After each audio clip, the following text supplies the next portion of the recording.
Group ఉద్యోగాల భర్తీపై petition dismiss. Group 1 కు సంబంధించి విచారణ పూర్తయిన జీవో 29 పై రిట్ పిటిషన్ వేస్తారా? మండిపేట సుప్రీంకోర్టు. పిటిషన్లకు జరిమానా విధిస్తామని హెచ్చరిక. పిటిషన్ విజ్ఞప్తి వరకు విత్ డ్రాకు అనుమతి అంటూ చూస్తా ఉన్నాం. సో గ్రూప్ 1 ఉద్యోగాల భర్తీకి లైన్ క్లియర్ అవుతుందా అనేటువంటి ఒక చర్చ జరుగుతూ ఉంది. సో దాని ప్రకారం మరి సుప్రీంకోర్టు అయితే ఆ ఉద్యోగాల భర్తీపై పిటిషన్ ఏవైతే వేసారో ఆ పిటిషన్లకు సంబంధించినటువంటి డిస్ప్యూస్ దాన్ని కంప్లీట్ దానిపైన సీరియస్ అయినట్టు కూడా తెలుస్తోంది. రాష్ట్రంలో త్వరలో చేపట్టబోయే గ్రూప్ 1 అపాయింట్మెంట్ ప్రక్రియ గ్రూప్ 2-3 నోటిఫికేషన్పై స్టే ఇవ్వాలని దాఖలైన రిట్ పిటిషన్పై సుప్రీంకోర్టు సీరియస్ అయింది. ఆ పిటిషన్ డిస్మిస్ చేసింది.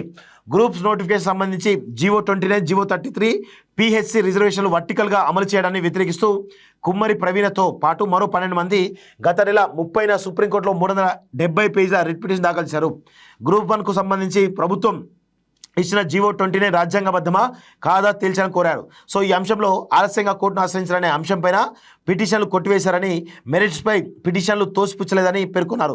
భవిష్యత్తు జాబ్ క్యాలెండర్ నోటిఫికేషన్లో అభ్యర్థులకు ఇబ్బంది కలగకుండా చూడాలని కోరారు.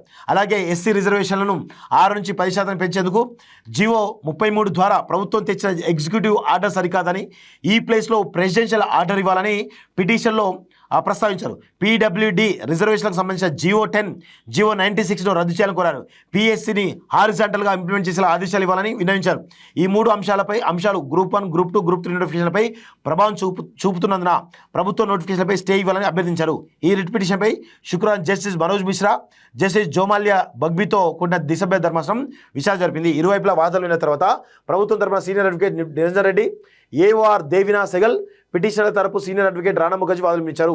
ఇప్పటికే గ్రూప్ 1 నోటిఫికేషన్ వ్యవహారంలో జీవో 29 రద్దు అంశంపై సుప్రీంకోర్టు విచారణ విషయాన్ని ప్రభుత్వ తరపు న్యాయవాది కోర్టు దృష్టికి తీసుకెళ్లారు. ఈ విషయాన్ని పరిగణలోకి తీసుకున్న ధర్మాసనం సీరియస్ అయింది. పిటిషనర్లకు కాస్ట్ ఇంపోజ్ చేస్తామని హెచ్చరించింది. దీంతో తమ పిటిషన్ విత్డ్రా చేసుకునేందుకు అనుమతి ఇవ్వాలని పిటిషన్ అభ్యర్థించారు. సో డిస్మిస్ అండ్ విత్డ్రాకు కోర్టు అనుమతించింది. సో గ్రూప్ 1 ఏదైతే రిక్రూట్మెంట్ ఏదైతే జరుగుతుందో, సో ఆ ఉద్యోగాల భర్తీ ఏదైతుందో దానికి లైన్ క్లియర్ అయినట్టుగా చాలా స్పష్టంగా తెలుస్తూ ఉంది. సో మేబీ హైకోర్టులో కూడా ఒక కేసు నడుస్తూ ఉంది. అది క్లారిటీ వచ్చిన తర్వాత వీటిపైన క్లియర్గా వచ్చేటువంటి అవకాశం అయితే కనబడతా ఉంది. విదేశాల్లో ఉన్నత విద్యను చదువుకోవాలని అనుకుంటున్నారా? అయితే వెంటనే ఫ్లైగ్రాడ్ ఓవర్సీస్ ఎడ్యుకేషన్ కన్సల్టెన్సీని సంప్రదించండి. మీ విదేశీ కలలను సాకారం చేసుకోండి. ఫ్లైగ్రాడ్